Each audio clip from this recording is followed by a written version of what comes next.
Denise Stockley. I'm the president of the Society for Teaching and Learning in Higher Education, and I'm absolutely delighted to welcome all of you here today to talk about the messiness of the pivot. Hard to believe we're almost into 2 months into our pivot and that it's here we are. I have really enjoyed seeing how my colleagues are adapting and to this emergent remote teaching, and I'm so looking forward to this session and learning more from those who have pivoted well. I'll just turn the floor over to Erica Kustra, our Chair of Educational Development. Hello, I'd also like to extend my welcome to everyone joining us from across the country and sometimes beyond. It's a real pleasure to have you, and we're thrilled to have the panel joining us. And I can't wait to hear the lessons learned and the challenges, especially as we go forward into our summer term and our planning for the fall. So welcome everyone from the Educational Developers Caucus. And I pass it on to Carolyn. Hi, welcome everyone. And today we're going to be doing a panel. So we have an opening poll to start, and that keeps getting posted in the chat window. If you see it a couple of times, that's because you've been here for a little bit, and anyone new only sees what they see as soon as they arrive. So we'll keep posting that poll as we go through. In a moment, I'll be showing the responses we have so far, so please enter into the poll. The other thing I want to familiarize you with is that if you are joining on a computer, if you go to the top right corner, you'll be able to see gallery view. You can actually click that and see a lot more of the faces than just mine and whoever's speaking. In addition to that, you're able to see, if you're on an iPad, on the top left corner, you'll be able to actually access gallery view there. In addition to that, you should be able to pull up the chat window. The chat window is where we're going to ask you to post your questions for the panel, and there'll be 2 of our facilitators monitoring those. So please post any questions you have in the chat window to start with, like as you go through, as questions arise, and our facilitators will provide more details and introduce the panelists in a moment. So to start off with the opening poll, I'm just going to switch my screen share, and we will see the opening poll results. Just give me a second. And switching over. All right. So in here, what you'll be seeing is the opening poll results so far. People's poll results will be adding in. We do have individuals joining us from Nova Scotia, PI, Quebec, Ontario, Manitoba, Alberta, and British Columbia. Their roles include predominantly faculty members or educators, as well as students, deans, teaching center leaders, educational and technology support, educational developers, and others. In terms of the current status of campuses, the majority have campus buildings access closed, emergency maintenance only, and we have others who are encouraged to work from home or access restricted. In terms of the summer, we have everyone who's either online or remote. We have a few in discussion. In terms of the fall, there's still quite a few in discussion, with a few moving online for all of it, and we also have some that said don't know yet. In terms of the last question we asked, which is the status of new faculty fall orientations on campus, we're still unsure, some moving online, some moving all online. So in terms of how faculty members are going to get a chance to know each other, and new faculty members are going to be able to join into the communities that we have. So that is our opening poll. If you continue to post, we end up keeping the results and then kind of posting summaries of them. So if you haven't had a chance to hit enter on that yet, please do so. We will still be relevant to us. So thank you very much. So I have all the pleasure to introduce our facilitators and our panelists. And it's an opportunity to invite Pat to do the introductions to the team that he brought together. So. And I can just share that opening slide again. Thank you, Pat. Excellent. Thank you, Carolyn. So thanks, Denise and Erica and Carolyn, for bringing this webinar series together, keepteaching.ca. And it's our pleasure as the 3M Council to have organized this particular webinar on the messiness of the pivot, lessons learned from recent transitions in teaching. So my name is Pat Maher, and I'm the Dean of Teaching at Nipissing University, and I'm also the chair of the 3M Council, which is another subset of STLHE-SAPES. STLHE as EDC is. And helping me today with the hosting and facilitation is Deb Dawson from Western University and Heather Carroll from Harvard University. And so predominantly you'll see me asking the questions, and Deb and Heather will be managing the chat, answering questions, collating questions if we have time to ask them of the panelists at the end. So before I get started, I did just want to say a little bit about the format and do some introductions to our panelists. So we have 6 prompting questions, and those were questions that Deb, Heather, and I formulated just to allow our 4 panelists some structure. But as we all know in academia, things may go off wildly in all directions, and we'll see what the answers are. Not every panelist will speak to every question. We have allowed our panelists to choose their favorite 3 or 4. So our panelists for today, quite a distinguished group, 4 3M National Teaching Fellows. We have Dr. Lisa Dickson, who's from the University of Northern British Columbia in the English department, and Lisa is a 3M Teaching Fellow from 2011. We have Veselin Jungic from Simon Fraser University, who's in the Department of Mathematics, and Veselin is a 3M Teaching Fellow from 2015. We have Brett McCollum from Mount Royal University, who's in the Department of Chemistry and Physics. And Brett is a 3M National Teaching Fellow from 2019. And we have Joanne O'Mara, who's from the University of Guelph in the Department of Physics. And Joanne is also a 3M National Teaching Fellow from 2019. So hello to all our panelists, and thanks so much for joining us. And hello to the other 86 or so, almost 90 people on the call here, and we'll get started. So what I'll do is I'll read the prompting questions and pass it over to the appropriate panelist. And at the same time, Heather will insert the question into the chat, just so that you're aware of what the panelist has been asked. So to begin, we have, what was your experience of the rapid transition to online remote delivery of classes and exams in winter 2020? And we're going to start with Brett. Thank you. Yeah, I was team teaching a course with a colleague in the political science department, chemistry and political science together, and we'd already had our midterm. So a lot of our focus was either on the group debates or the final exam. Fortunately, the transition to group debates, moving it as like an online presentation that the group would deliver, that worked quite well. And having much of the discussion moved to a discussion board. So we didn't have a lot of trouble there. Our issue was focused on the final exam and trying to think about how we would avoid cheating while still providing flexibility, recognizing that there were students who would have family or other commitments that would make it difficult to be there at a specific 2-hour time window. Fortunately, we allowed the exam to be open for 24 hours. You chose when you kind of connected to start your exam. It's a 3rd-year specialized course, so we didn't see a lot of cheating in terms of peers talking to one another. We didn't see any cheating of someone hiring an outside person to write the exam for them, because there's not many people that know the course material. But what we did see was people accessing the internet to gather additional information so that their essays had a lot more detail than we normally would have expected. And so that's a thing for us to think about as we move into the fall. How do we manage that, or how do we communicate fair guidelines for everyone? Oh, you're muted, Pat. Excellent. Thanks, Brett. Veselin. Thanks, Brett. So much more work, I would say. That is my summary of what was going on at the end of the semester. This change.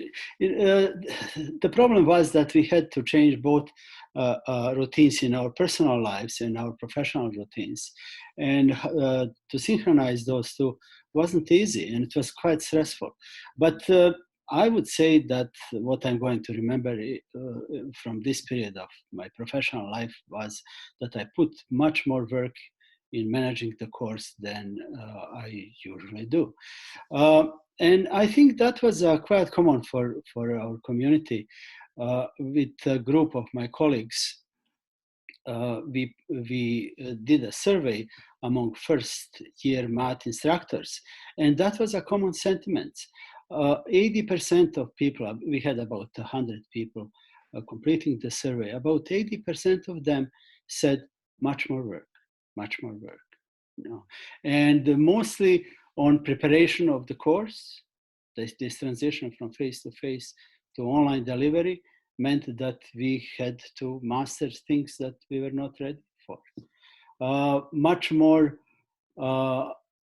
logistics. How do we meet with our students? There was a big discussion, it's a discussion that's still going on. If we deliver these courses, should we go live or should we record things and go and make that material available to students? One relatively surprising result from this survey was that majority of people who completed the survey said that they had less complaints from students than usually they do. So if there is a positive outcome of working remotely, then apparently we we deal with less complaints than before. So that would be my take on this. It seems that our community was forced to put much more effort in managing our students in our classes. Excellent. Thank you, Veselin. Lisa. Hi, can you hear me?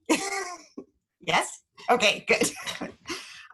Well, mine was a little bit, I'm going to do like the 5 stages of grief, but it's going to be the 3 stages of the pivot, which I want to preface by saying, first of all, that our Center for Teaching and Learning and Technology and IT people were wonderful.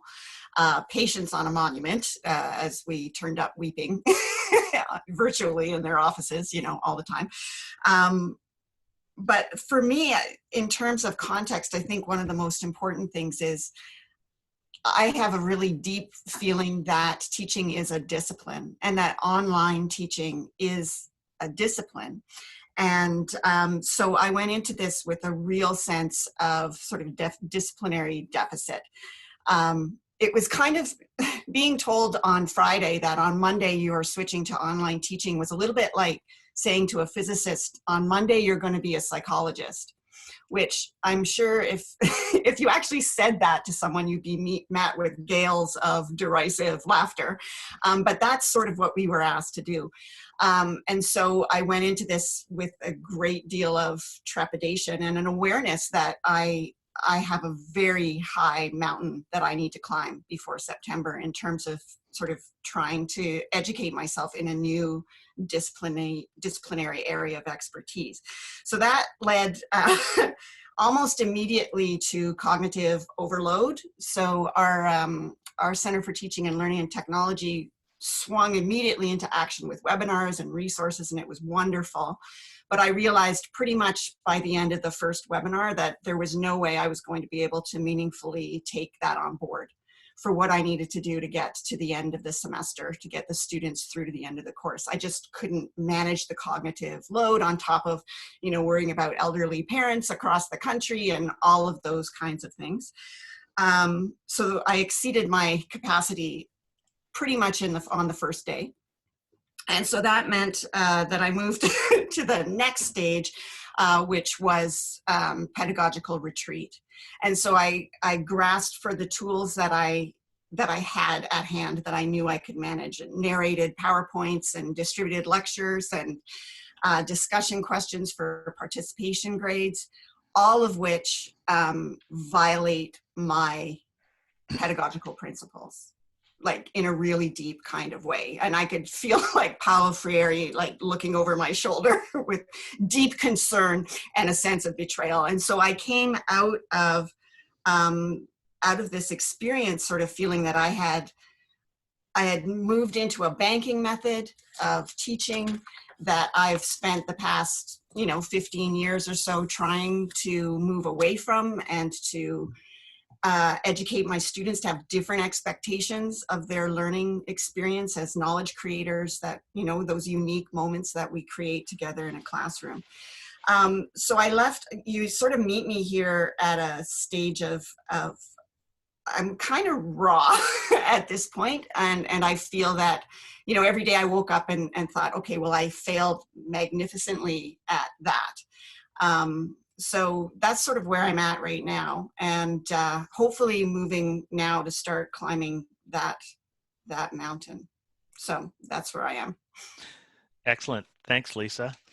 So thanks to our panelists for answering the first question. We'll move into the second one, and that was, what is the best support you've received from your institution? And Veselin, you had some remarks on this one. Yeah, I'll try actually to share a slide with the summary of results. I don't know, can you see it? Oh, maybe I should move it. Oh, sorry about that. Oh, this is not working. This is not working. Oh, here it is. Here it is.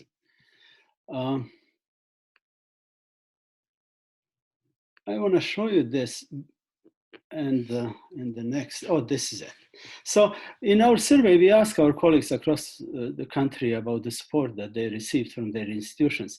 And as you could see from this slide, majority of our colleagues were actually satisfied with the support that they received. Almost half, 42%, were quite satisfied. But there is a quarter of our colleagues that didn't get support that they expected. We also asked them about details. So what is that made them happy or unhappy? And as Pat mentioned, we are academics, so you can find the overlap between what worked and what didn't work for some people. But let me at least try to go through this list quickly. So on a bad side, our colleagues complained that institutions offered help but didn't follow through. Another complaint was that we were bombarded by emails and messages of all kinds in those first initial days. That sessional instructors didn't get enough support. Some people complained that they didn't get enough online training and things like this. On the other hand, on a good side, is that it seems that the majority of our universities and our colleagues were happy to discover that universities already had available software that we maybe didn't know. We didn't need it, but it was there when the time came. Access to equipment also is something that many of our colleagues were happy with. Support for online teaching, and particularly online group discussions. It seems that this crisis somehow put our community closer together. That suddenly we discovered these new ways to share our experiences, or maybe our frustrations, or our challenges and successes. So it seems that our institutions in general are getting a passing grade in this crisis. That the majority of our colleagues were happy actually with what our institutions offered us. So that would be from me, except if stop share. Thanks. Excellent. Thank you, Veselin. Did any of our other panelists have anything to note here about supports that they received from their institution? I guess I'd just comment that it was great to see at my institution, we were told we were moving online, and that, take Monday off, Tuesday classes would begin. And by, I think it was Sunday evening, our academic development center had already put out a file to kind of support everyone on, here's where you go for different information to support you for different things you might try as you pivot to online.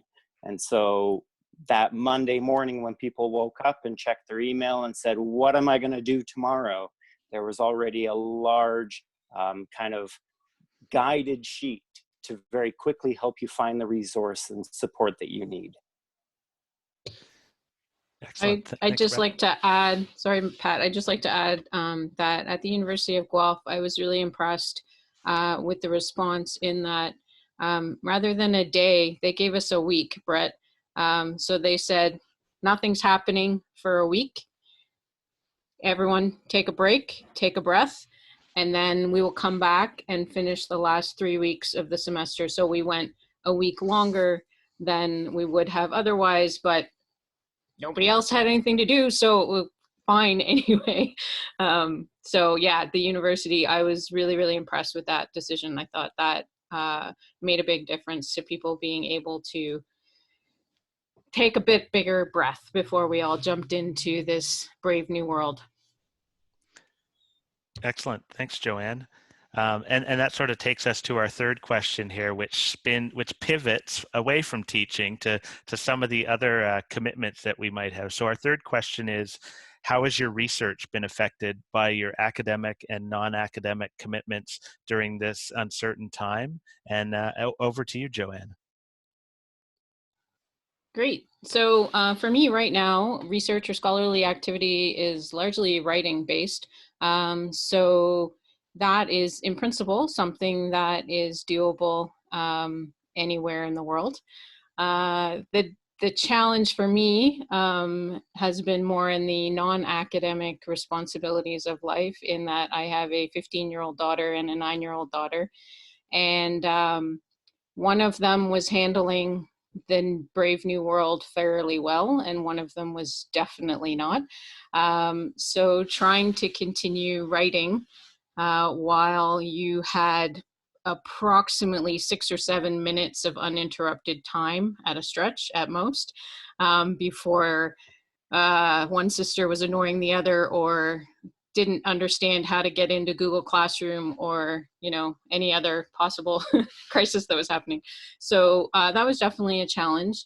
And for me, we decided to embrace the chaos, and I actually recruited both my daughters to do a family project together on creating some fun little science videos for kids who were stuck at home and had some great science questions. So we've posted them on our physics department YouTube channel now. And my older daughter, who is not super outgoing, was our video technical specialist. And my younger daughter, who, if you watch the videos, you will see is a 100% ham, was super happy to be on camera.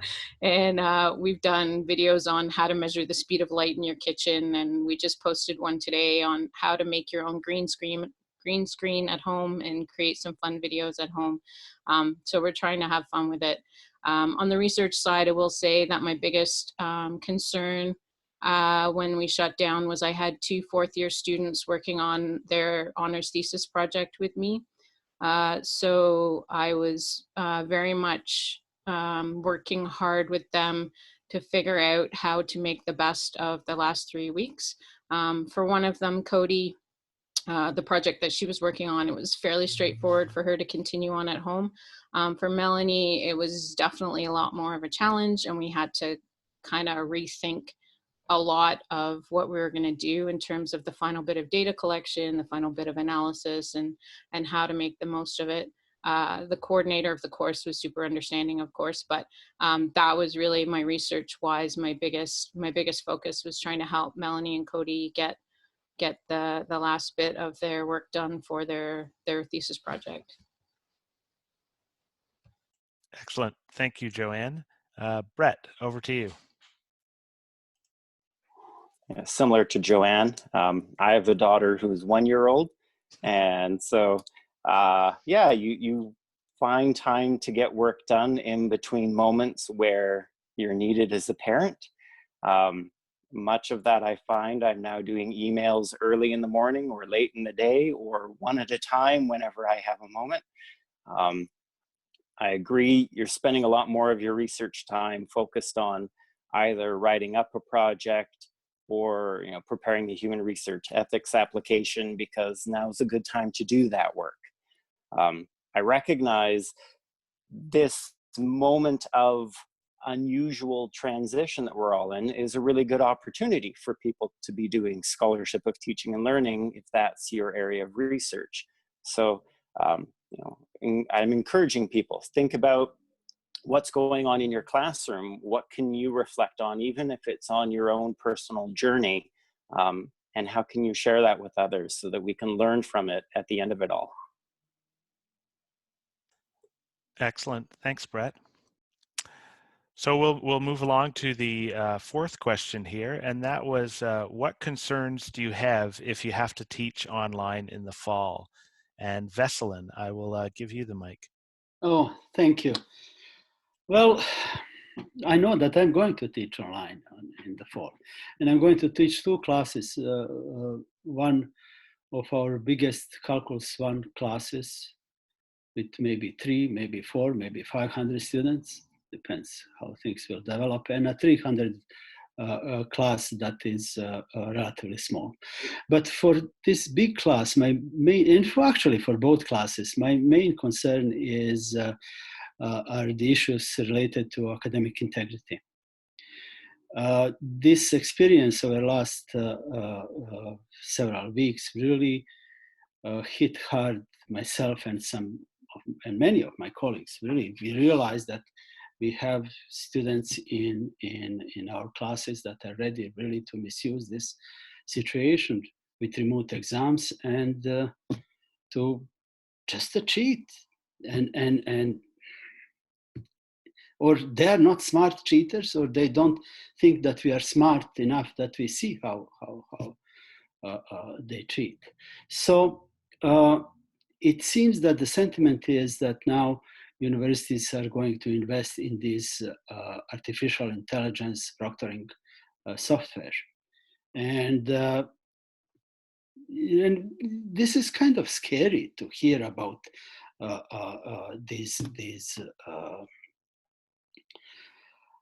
proctoring services that follow moving of the eyeball and things like this. But on the other hand, I'm old-fashioned in a way that I think that part of my job is also to educate students that the fundamental principles of academic integrity are good for everyone, and that it is good for students, both personally and professionally, to stick to those principles. And I see as my biggest challenge actually in the fall in particularly teaching this big class, is to educate my students that it is good for everyone if we follow the principles of academic integrity. And I'm quite sure that this is going to be something that my students are going to hear again and again and again during our lectures, during our various communications, office hours, seminars, and everything. So that is my biggest concern, and that is something that I've been thinking about a lot. How do I really convince my students that sticking to academic integrity is good for, not just for them, for everyone? Excellent. Thank you, Veselin. Joanne. Thanks, Pat. So I'm slated to teach 2 courses this coming fall. One of them is a 3rd-year science communication course that's required of all of our 3rd-year physics majors. And the other one is a 2nd-year course for physics majors as well, electricity and magnetism, very traditional 2nd-year physics course. I have different concerns I have similar concerns, but slightly different ones for each.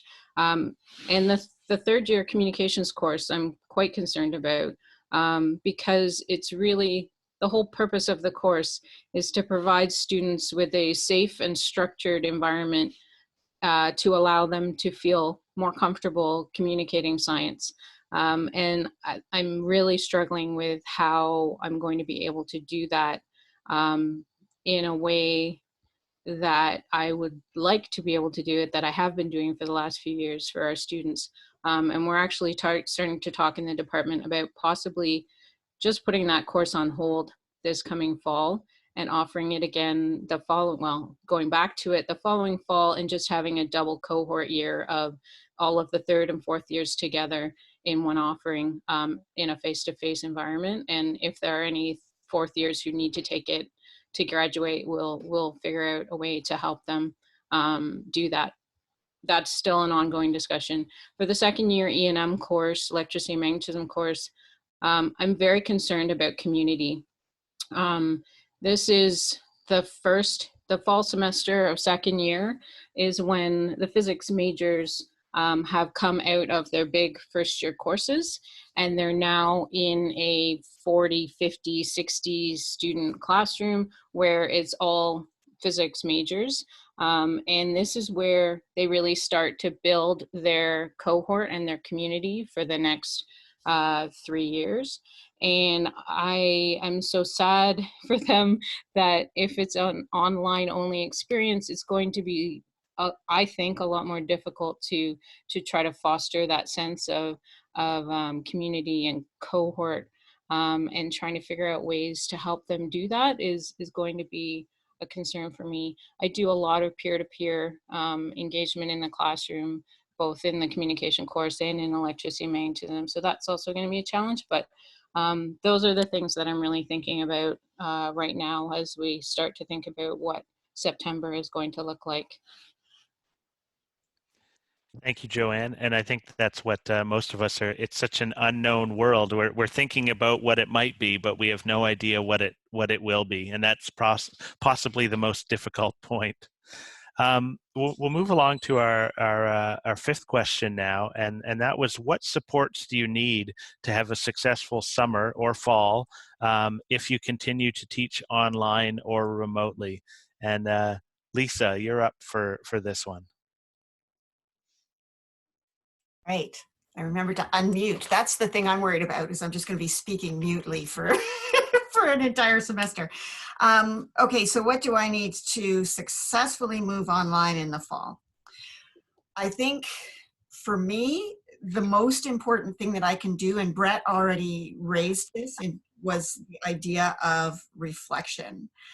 I need to take my courses and my teaching philosophy right down to the studs and figure out what my core principles are, and figure out what I cannot compromise on, and then move from there to figuring out how to implement those. And that's that disciplinary work that I need to do, right? To figure out how online environments can work to help me to maintain those commitments. So that's one of the most important things I need. So what do I need to be able to do that?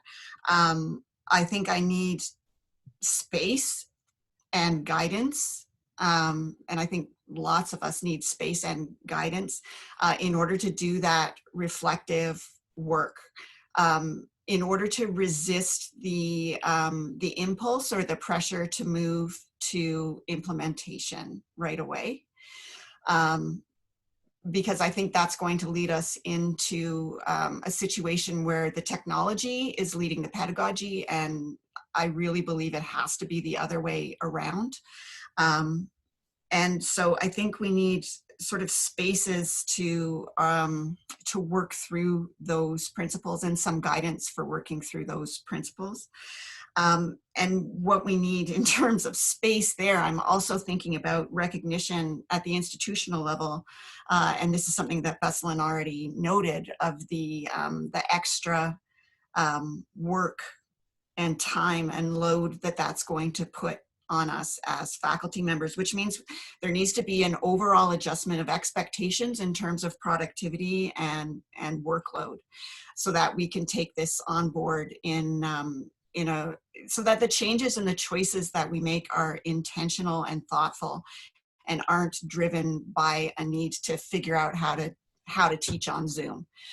We know how to teach, but I think we need that space for reflection, and that is especially important for junior faculty and precarious faculty as well. So I think that's that architectural frame room that we can go into and make those, make that reflective work happen, hopefully as a community, I think is going to be really important. So just to give an example of that, Veselin talked about sort of the issues around academic integrity, and Brett mentioned the idea of taking this opportunity to do that reflection and that SOTL work. So maybe this is a great opportunity to start thinking about what is it about the conditions of exams that makes students feel that they need to cheat.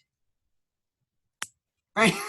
You know, so there's an opportunity to ask some really fundamental questions about why we do things the way that we do. You know, if all the puzzle pieces are going to be thrown up in the air, we have an opportunity to really think about how we want to put them back together. So that's what I need. Excellent. Thank you, Lisa. Veselin, Joanne, and Brett, did any of the three of you have additional comments?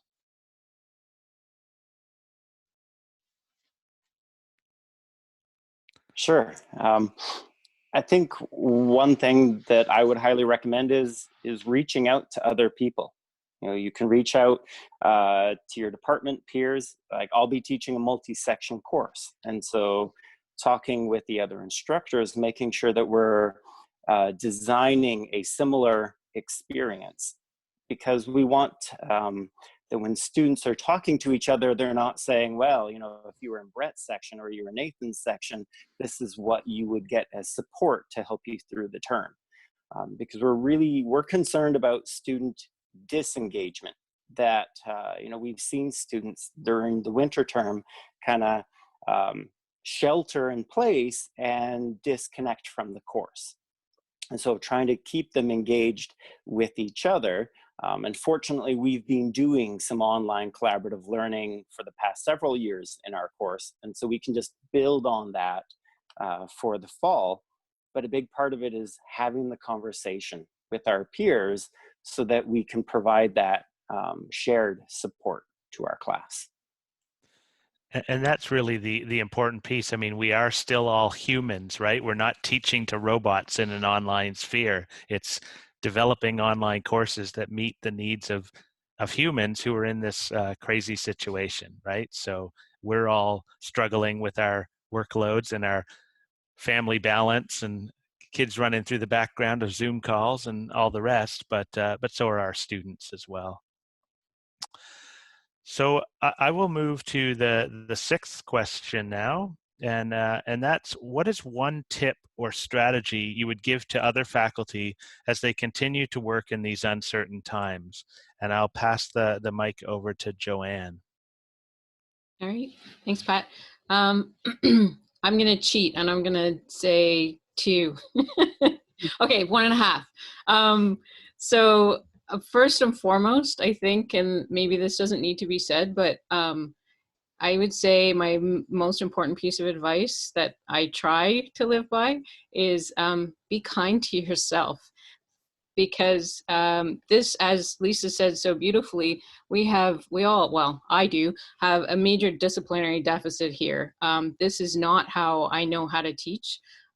This is not what I have any experience in. I'm learning as best I can. I will do the best I can for my students. Will it be perfect? No. Hopefully my students will be understanding. They generally are. So I would say, to me, the most important thing is be kind to yourself and to others, as we are all experiencing something totally unknown to us. So that's my one sort of little thing. The other thing I would say is, builds on what Brett said already, is reach out to people, not just within your department. Look to your professional organization. I know the Canadian Association of Physicists, we are right now starting to develop a working group who will act as to provide guidance on how to best go online, if that's what's going to happen, or how to do something in a more hybrid fashion. There are hundreds of schools across Canada maybe more, that are going to be teaching first year physics in September. And we shouldn't all be in our own little places trying to figure out how to do that without sharing our experiences. So that's through our professional organization. We're hoping to get that going right away. And even within, of course, your institution, the Centers for Teaching and Learning have been fantastic to this point, and I know they will continue to be. So there's support out there, and talking to other people and learning from other people is what we do. So we need to keep doing that. Excellent. Thanks, Joanne. Brett. Joanne captured most of what I was thinking, but I'll add that remember, you can connect in with the literature as well, that we have lots of evidence-based teaching practices that have been reported within the literature, and you can, as Joanne said, go to your professional community and people can guide you to the literature that you're looking for what you're trying to do right now. You know, the Journal of Chemical Education is doing a special issue on teaching during a pandemic, you know, this transition to online, and it'll be ready this summer so that everyone can read those papers and get ready to respond to what we need to do in the fall. So being able to connect in with other people who are having the same questions and challenges you don't have to problem solve alone. Excellent. Thanks, Brett. And Lisa. I'm madly writing down all of these gems. Don't problem solve alone. I love that. Yay. Okay, so I think my tip would be, my watchword for this whole thing has just been cognitive load, right? Cognitive load, like just be aware. I feel like the pandemic became an unexpected and poorly designed course that the students were suddenly forced to take, and that we were suddenly forced to teach. So that, I think, brought into a kind of stark visibility the kinds of insecurities that the students are dealing with, housing and access and work and food and all of those kinds of things. They are also dealing with new methods, new timelines. We are all dealing with uncertainty. So I think as we move into the fall, one of the things we really need to do is to keep that in our design. I think we need to build that into our design, the demands of that cognitive load. And one of the ways for me that I find most helpful under any circumstances, I think, if it can be done, is to involve students as much as possible in that process of design and planning and maneuvering and negotiation. The more that we can think of students and think of ourselves as partners in this endeavor, the more nimble and responsive we can be, and the easier it will be to get everybody on board. And that's you know, as Joanne said, that idea of being kind, right? I think part of that is this is our opportunity. Like every day is an opportunity to break down, you know, those paradigms of competition and adversarial relationships that get kind of baked into the infrastructure of institutions and sort of how we grade and how we assess. If we really want to be accountable and to understand students and their experience in this moment so that we can serve them best, we need to talk to them. And we need to have really good, open conversations, which means for me, the beginning of the semester is going to be pretty messy. You know, I'm going to have to set aside maybe a couple weeks out of that 13 weeks to negotiate how we are going to work together in this space and what we need in order to accept the fact that this is not business as usual. If I go into this pretending that this is business as usual, there is going to be a Titanic level crash. So I think that's going to be really important, is to make sure that we're having those conversations and trusting students. We ask them to trust us all the time, and we need to extend that trust to them as well. So that would be my tip. That sounded less like a tip and more like more like a manifesto. But that's sort of, yes. As a tip, I would suggest involving students in your design. Thank you, Lisa, for that manifesto. Thank you. So now we've come to the end of our prompting questions, and we did purposely decide to leave some time here so that we could have a bit of a roundtable, open it up to attendees to take your questions or hear your tips and things like that. So the way that I think we'll handle that is if you can write those into the chat box, then Deb or Heather will pop in with the mic and ask those questions. Maybe they're questions for specific panelists, maybe they're questions for the entire panel, but I think it'll be easier for us to have one or two people jumping in to ask those versus 100 people. So do we have any questions so far in the chat, Deb and Heather? I think there has been some there. And one of the ones that, I guess towards the end, a lot of what Lisa was talking about really grabbed people's attention. And it's really, how do you actually, this is sort of a whole bunch of different people talking, so it's not just one. How do you actually make sure that you are not overwhelming our students as they come into the classroom, and what are your plans for doing that? There was a really great comment that you can't expect students to do Zoom in one class and do something else somewhere else. And even if they are digital natives, I have several of them as nieces and nephews, and I can tell you they differ vastly in their abilities to master this technology. So that's a real concern from people. And so Lisa gave the students as partners, brilliant answer, but I'm wondering if other people have other ways that they're going to try to keep it going, I just want to hop in very quickly and also offer that you can write to me personally in the chat box if you, for whatever reason, would not like to ask your question publicly, and I can rephrase it for you.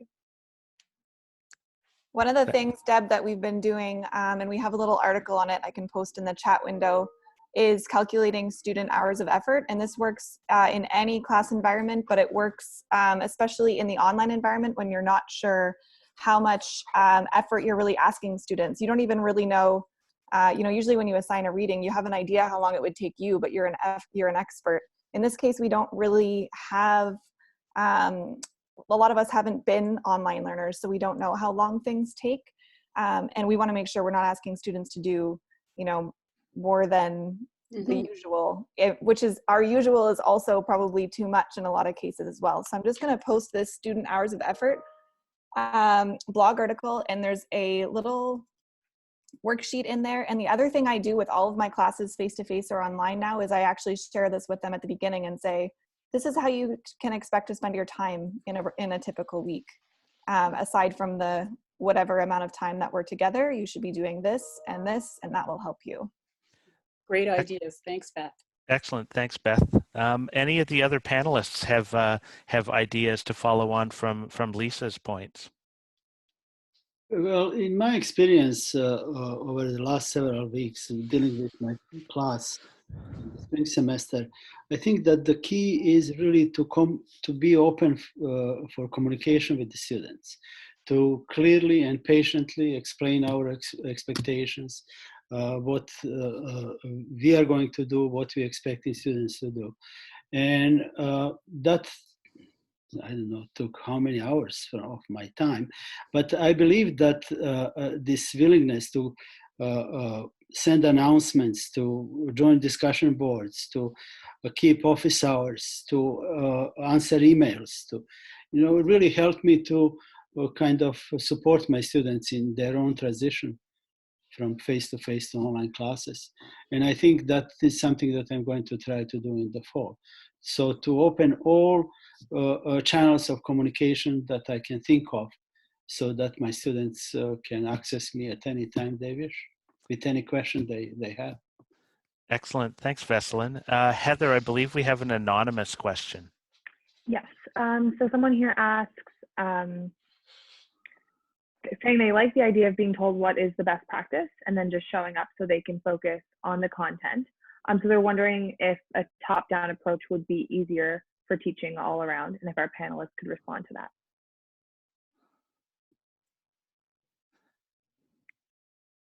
Lisa? I guess it depends on your teaching style, right? So nothing is going to work for everyone. I can say from my experience with the quote unquote pivot, which was more like a stumbling shamble, was I did move to a more top-down model. I tried to provide as much structure as possible for students because uncertainty again, adds to the cognitive load. What I found was interesting. So for example, I did distributed lecture notes. Here's the lecture notes, here's the content. And what I found was, for example, on the exams, the answers that students replied to that used that material as opposed to what we had worked on in class together were correct and very much way less interesting and demonstrated a lot less learning. So coming from my perspective, which my teaching philosophy is grounded on sort of cooperative creation of knowledge in the classroom space. For me, that top-down experience was way easier. Like, it was definitely easier. It got me over that hump. It got the students over the end of the semester. I cannot teach that way in the fall unless I have to stop being who I am as a teacher. So I think you have to kind of negotiate the pros and cons and sort of what your resources are and how you can do top-down things in certain situations and maybe not in others. And that's where that reflective piece that Brett was talking about becomes really important, is to figure out how to apportion your effort and to figure out what is going to be the most, what is going to help you to get to your goals the best. So if your goals are cooperative construction of learning in the space, experimentation, intellectual risk, those kinds of things, delivering a lecture into a student's inbox and then asking them to repeat it back on an exam is not going to do that. So that's what I mean about we have to really think about what we're doing when we're constructing our assignments. And this is an opportunity to really think about that. So for me, top-down works in terms of developing the architecture of the course. These are the dates, these are the descriptions of the assignments, all of those kinds of things to reduce that sort of pressure on the organism, right? In terms of expectations, but in terms of the content and the pedagogy, did not work at all for me. And I think that relates to a comment that we've had in the chat as well about what we did to end the winter was sort of a 2 days notice, get it up online, and sometimes that's called remote teaching. And a good online teaching might take 10 months to develop the course. It's certainly more than 2.5 days. Brett, you had a response as well. Yeah, so I've been doing online collaborative teaching as part of my face-to-face course for several years, where we have students at Mount Royal connecting with a peer in another country as part of their learning. And so we're now thinking about how do we do that even within our students in the class together. One of the things that we've definitely learned over time of doing it is, number one, students are very flexible, they're agile, and they can learn how to do something new when you give them appropriate support, and have 1 or 2 assignments that are really designed about learning how to do an assignment in this environment, and less focused on a grade related to content. So you may use the content as the context for the assignment, but you're really focused on skill development. The other thing we've encountered is a lot of my students, they're science majors, and they will say to their peers, "Why is Brett making us talk to each other?" And so this difference that in pedagogy, having them try something different to help them overcome that transition, I spend a lot of time talking about why we are going to do things the way we are, how I've engaged with former students to gather feedback and redesign the experience over multiple years, using the students as partners approach. But in terms of just a one-off, you're doing it in the fall and maybe you haven't had that opportunity yet to engage with your students, be explicit. Be very clear about why we're going to do things in a particular way. And you're going to get feedback, but you'll also get a lot more buy-in because students will understand you have purpose behind your plan. Excellent. Thanks so much, Brett. I believe we have one last question from the chat, and Deb's going to ask that one. Well, and I think it's a great question, which is, because we've certainly been talking about it, which is basically, does our choice of words matter when we talk about online instruction? Or they said, instead, should we call it emergency remote instruction? And what is the impact of our choice of words on our students? I think that's a really great question. So I want to open it up to you guys to think about what language should we be using and what's the impact of our words? Yeah, Pat, I like pandemic pedagogy. I'd echo what Brett and Lisa said as well on partnerships with students. For sure, when I've done something crazy like make my third year physics students do improv in the classroom, which they really, really don't like. If I explain to them why we're doing it, and this is what the intended outcomes are, then they still don't really like it. But there is so much more buy-in and so much more willingness to experiment and sort of allow me to play a little and introduce them to what I'm trying to do. So I would completely agree with the whole be open and honest, and we're people, we're humans, we don't have all the answers, so we're trying this and we're trying it for all the best reasons and based on all the best pedagogy that we have available, and we want them to be partners in this for sure. The wording, for me, I agree. I think we should be very clear that I am not an expert in online teaching. I've never taught an online course before. I will be teaching one and possibly two in the fall, and I don't know what I'm doing. I am going to do the best I can to figure it out before September starts, but I feel like imposter syndrome 100% by using the term online teaching and learning, because that is not what I know about. And to be claiming that that's what it's going to be by September I don't feel comfortable with that. So pandemic pedagogy totally works for me. Or yes, emergency remote online experience. I don't know. We need to come up with a good acronym. I live with a particle physicist. They're all about the acronyms. We need a good acronym. Awesome. Thanks, Joanne. Brett or Veselin or Lisa, do you have any further thoughts? No, John said it right. Oh. Yeah, I agree. I think I think Joanne, you hit the nail right on the head about about imposter syndrome. I